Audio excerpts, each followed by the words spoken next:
Bond सारे पढ़ लिए हुए हैं। कौन कौन सा बॉन्ड पढ़ा था? आयनिक, कोवलेंट और कोऑर्डिनेट, और फिर मेटेलिक भी पढ़ लिया था। वो तो थे स्ट्रॉन्ग फोर्सेस ऑफ अट्रैक्शन, जिसकी वजह से दो एटम्स आपस में अटैच रहते हैं एक जगह के अंदर। मतलब जैसे हाइड्रोजन एंड क्लोरीन, ये दोनों आपस में अटैच होते हैं with the help of covalent linkage. ये जो इनके दरमियान बॉन्ड है, ये कौन सा है? कोवलेंट बॉन्ड है। ये एक स्ट्रॉन्ग फोर्स ऑफ अट्रैक्शन है। अब देखिए इंटरमॉलिक्यूलर फोर्सेस क्या है कि ये वीकर फोर्सेस होती हैं as compare to chemical bonds. As compare to chemical bond ये थोड़ी सी वीक फोर्सेस ऑफ अट्रैक्शन होती हैं जो दो मॉलिक्यूल्स को आपस में जोड़ के रखती है। जैसे अगर HCl के मॉलिक्यूल्स की बात करें तो ये जो क्लोरीन का मॉलिक्यूल है ये दूसरे HCl के साथ अटैच होगा इस तरह से। अब इसके ऊपर partial positive and partial negative charges आएंगे। वो किस वजह से आते थे? इनकी इलेक्ट्रोनेगेटिविटी के डिफरेंस की वजह से। जितना ज़्यादा डिफरेंस होता है इलेक्ट्रोनेगेटिविटीज़ के दरमियान में, उसकी वजह से ये बॉन्ड। एक चीज़ आपकी जो लास्ट लेक्चर में मिस हो गई थी थोड़ी सी, वो कोवलेंट कब बनेगा बॉन्ड और आयनिक बॉन्ड कब बनेगा।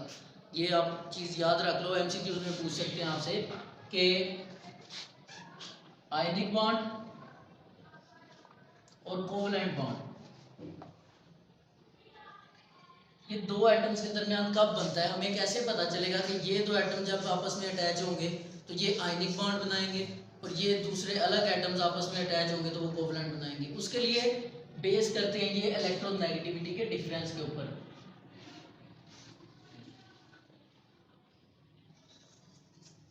इलेक्ट्रोनेगेटिविटी का डिफरेंस बिटवीन टू एटम्स अगर 1.7 से ज़्यादा हो, 1.7 से ज़्यादा डिफरेंस हो दो एलिमेंट्स की इलेक्ट्रोनेगेटिविटीज़ का, तो मोस्ट प्रीडोमिनेंटली वहाँ पे ये चांसेस होंगे कि बॉन्ड कौन सा बनेगा? आयनिक। अगर वो 1.7 से कम का डिफरेंस रखते हैं एक दूसरे से तो फिर कौन सा बॉन्ड बनेगा? कोवलेंट। अब इलेक्ट्रोनेगेटिविटी के इससे ज़्यादा डिफरेंस होने से क्या होता है कि एक इलेक्ट्रोनेगेटिविटी की बहुत ज़्यादा, दूसरे की बहुत कम है, तो जिसकी इलेक्ट्रोनेगेटिविटी ज़्यादा होती है उसकी एबिलिटी होती है कि वो इलेक्ट्रॉन्स को अपनी तरफ अट्रैक्ट कर सकता है। तो जब इलेक्ट्रोनेगेटिविटी हाई रखने वाला एलिमेंट इलेक्ट्रॉन्स को अपनी तरफ अट्रैक्ट करेगा तो कंप्लीटली ट्रांसफर हो जाएंगे टुवर्ड्स दैट एलिमेंट। जैसे सोडियम क्लोराइड के अंदर है, सोडियम की इलेक्ट्रोनेगेटिविटी बहुत ही कम है लेकिन उसकी इलेक्ट्रोपॉजिटिविटी ज़्यादा है। दूसरी तरफ जो क्लोरीन एटम है उसकी इलेक्ट्रोनेगेटिविटी ज़्यादा है, जिसकी वजह से उनके अंदर क्या होता है? आयनिक बॉन्ड बनता है। लेकिन यहाँ पे HCl और क्लोरीन की इलेक्ट्रोनेगेटिविटी में इतना ज़्यादा डिफरेंस नहीं है, इस वजह से इनके दरमियान कौन सा बॉन्ड बन रहा है?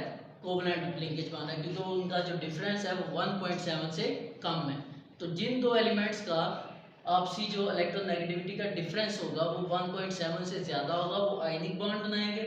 जिनका 1.7 से कम होगा वो कोवलेंट बॉन्ड बनाएंगे। अब आ जाते हैं दोबारा से वापस अपने टॉपिक के ऊपर। तो इंटरमॉलिक्यूलर फोर्सेस बताया कि ये वीकर फोर्सेस होती हैं as compare to chemical bond. जैसे ये वाला जो बॉन्ड बना हुआ है ये केमिकल बॉन्ड है, ये केमिकल बॉन्ड है और ये क्या होती है? स्ट्रॉन्ग फोर्स ऑफ अट्रैक्शन होती है जो इन दो एलिमेंट्स को आपस में जोड़ के रखती है। दूसरा ये जो मैंने डॉटेड लाइन में बनाया है ये मैंने क्या शो किया है? Intermolecular force. अब ये जो इंटरमॉलिक्यूलर फोर्स है ये as compare to chemical bond थोड़ी सी वीक फोर्सेस ऑफ अट्रैक्शन होती हैं, लेकिन ये भी उन एलिमेंट, उन मॉलिक्यूल्स को आपस में जोड़ के रखने के लिए ज़रूरी होती हैं। अब आ जाते हैं इनकी टाइप्स के ऊपर कि कौन कौन सी टाइप की इंटरमॉलिक्यूलर फोर्सेस होती हैं। इनमें जो आपके सिलेबस में है वो दो हैं, एक आपने पढ़नी है डायपोल डायपोल इंटरेक्शन और दूसरी आपने हाइड्रोजन बॉन्डिंग पढ़नी है। तो डायपोल डायपोल इंटरेक्शन पहले देख लेते हैं कि डायपोल डायपोल इंटरेक्शन क्या है। डायपोल का मतलब क्या है? डाई का मतलब क्या होता है? टू। डाई का मतलब टू और पोल्स का मतलब क्या होता है? किनारे। दो सिरे जो होते हैं उनको हम क्या कहते हैं? उनको हम पोल्स कहते हैं। जैसे यहाँ पे आपने अगर मैप किसी ने पढ़ा है आप में से, उसके अंदर जियोग्राफी के अंदर, तो आपने पढ़ा होगा कि एक नॉर्थ पोल है दूसरा साउथ पोल है। मैग्नेट के भी दो पोल्स होते हैं, एक नॉर्थ और दूसरा साउथ। इसी तरह डायपोल का भी मतलब यहाँ पे क्या है कि दो पोल्स होंगे। अब यहाँ पे नॉर्थ साउथ वाला पोल नहीं होगा बल्कि यहाँ पे थोड़ी सी चेंजिंग आएगी। अब क्या इस डायपोल डायपोल इंटरेक्शन में है कि जब मतलब जैसे इसी की अगर आप एग्जांपल लें कि हाइड्रोजन एंड क्लोरीन, ये दो एलिमेंट्स आपस में ज्वाइन होंगे थ्रू अ कोवलेंट लिंकेज। अब इन दोनों के दरमियान इलेक्ट्रोनेगेटिविटी के अंदर क्या है? डिफरेंस है। क्लोरीन की इलेक्ट्रोनेगेटिविटी ज़्यादा है एज कम्पेयर टू हाइड्रोजन। अब जिस एलिमेंट की इलेक्ट्रोनेगेटिविटी ज़्यादा होती है वो क्या करता है? इलेक्ट्रॉन्स को अपनी तरफ ज़्यादा अट्रैक्ट करता है। तो ये क्लोरीन क्या करेगा, इलेक्ट्रॉन्स को अपनी तरफ ज़्यादा अट्रैक्ट करेगा। जब ये अट्रैक्ट कर लेगा इलेक्ट्रॉन्स को अपनी तरफ ज़्यादा, तो इसके ऊपर कौन सा चार्ज आ जाएगा, पार्शियल नेगेटिव। और दूसरी तरफ जिसकी तरफ से अट्रैक्ट हो गए हैं अब दूसरी तरफ को इलेक्ट्रॉन, तो उसके ऊपर कौन सा चार्ज आ जाता है, पार्शियल पॉजिटिव। अब ये जो पार्शियलिटी के साइंस है ना, ये इन दोनों साइड पे क्या कर देते हैं, पोल्स बना देते हैं। मतलब एक पोल इस साइड पे बन जाएगा, एक साइड इस पे बन जाएगा। इसमें कौन सा पोल होगा, नेगेटिव, और इस साइड पे कौन सा है, पॉजिटिव। ये पोल्स है। तो ये आपका हो गया फर्स्ट वाला डायपोल। कितने पोल्स बन गया, फर्स्ट, सेकंड, 2।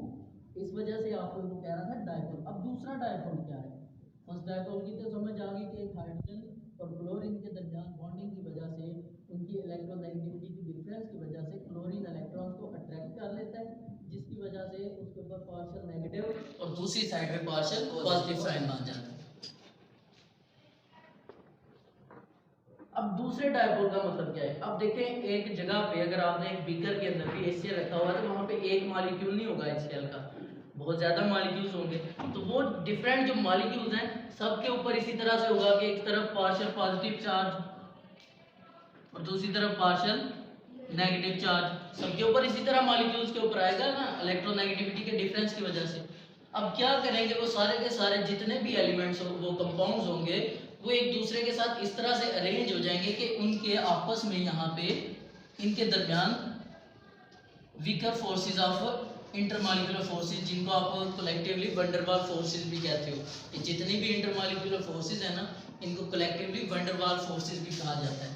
तो ये जो पॉजिटिव पोल्स हैं वो सारे के सारे नेगेटिव पोल्स की तरफ अट्रैक्ट होंगे, और जो नेगेटिव पोल्स हैं वो पॉजिटिव पोल्स की तरफ अट्रैक्ट होंगे, जिनकी वजह से इनके दरमियान वीकर फोर्सेस ऑफ अट्रैक्शन आएगी। और इसी फोर्सेस ऑफ अट्रैक्शन को हम क्या कह रहे हैं, डायपोल डायपोल इंटरेक्शन या फिर dipole dipole bond intermolecular force. अब ये देखो, एक डायपोल ये और एक डायपोल ये वाला, ये दोनों डायपोल्स आपस में इंटरेक्ट करके एक नई इंटरमॉलिक्यूलर फोर्स बना रहे हैं, जिसको हम क्या कहते हैं, डायपोल डायपोल इंटरेक्शन। ये एक इंटरमॉलिक्यूलर फोर्स है as compare to chemical bond, ये वीकर फोर्स होती है। अब इसके एग्जांपल आपको मैं देता हूँ वाटर के साथ, कि किस तरह से आप प्रूव कर सकते हो कि केमिकल बॉन्डिंग स्ट्रांग है और जो वो दूसरा इंटरमॉलिक्यूलर फोर्स है वो वीक है। मसलन अगर आपके पास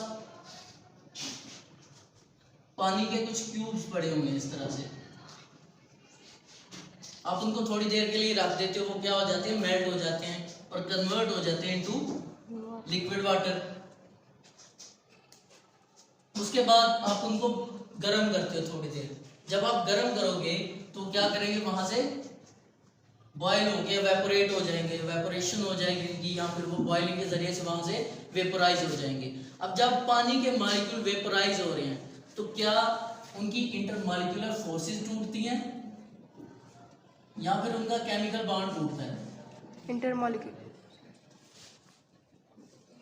इंटरमॉलिक्यूलर फोर्सेस खत्म होती हैं। तो यहाँ पे मैं अगर स्ट्रक्चर बना देता हूँ आपको, एक मॉलिक्यूल से ही हम समझ लेते हैं। अब देखिए, तो ये सपोज करें कि वो दो मॉलिक्यूल्स हैं जो वाटर के आपने रखे हुए थे और उनको थोड़ा सा टेम्परेचर दिया, और उसके बाद क्या हो गया, वो एक दूसरे से अलग होके वहां से वेपोरेट होंगे। अब जब वेपोरेशन होती है तो वाटर के मॉलिक्यूल्स इस तरह से एक दूसरे से अलग होते हैं, मतलब ये अलग हो जाएगा, दूसरा अलग हो जाएगा। इनके दरमियान ये जो केमिकल बॉन्ड्स हैं वो नहीं टूटते। मसलन आपने पढ़ा होगा कि वाटर के मॉलिक्यूल जब वेपोरेट भी हो जाते हैं तो उनका जो वाटर का फार्मूला वो क्या रहता है, वेपर्स की फॉर्म में भी स्टीम का क्या फार्मूला है, H2O ही है। इसका मतलब है उनका जो केमिकल बॉन्ड है वो नहीं टूटता, बल्कि क्या टूटता है, उनके दरमियान जो इंटरमॉलिक्यूलर फोर्सेस हैं। इंटरमॉलिक्यूलर फोर्सेस को खत्म करने के लिए कम टेम्परेचर रिक्वायर्ड होता है, कम एनर्जी रिक्वायर्ड होती है, लेकिन केमिकल बॉन्ड को तोड़ने के लिए ज़्यादा एनर्जी रिक्वायर्ड होती है, ज़्यादा टेम्परेचर रिक्वायर्ड होता है। तो ये आपका इंटरमॉलिक्यूलर फोर्सेस भी हो गया और डायपोल डायपोल इंटरेक्शन भी।